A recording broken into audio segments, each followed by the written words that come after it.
and it always has been. That's the thing. This isn't just in the 20 years or so since we signed that record deal, the music business has undergone so many changes that it makes your head spin.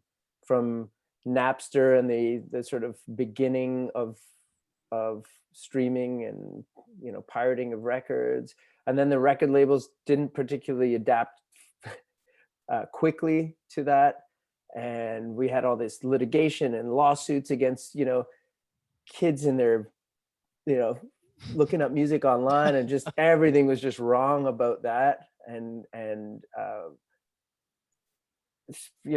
moving through media platforms at light speed to the point where as soon as you adapt to one, it's kind of fallen out of favor. And so I think we've just learned to be as adaptive as possible.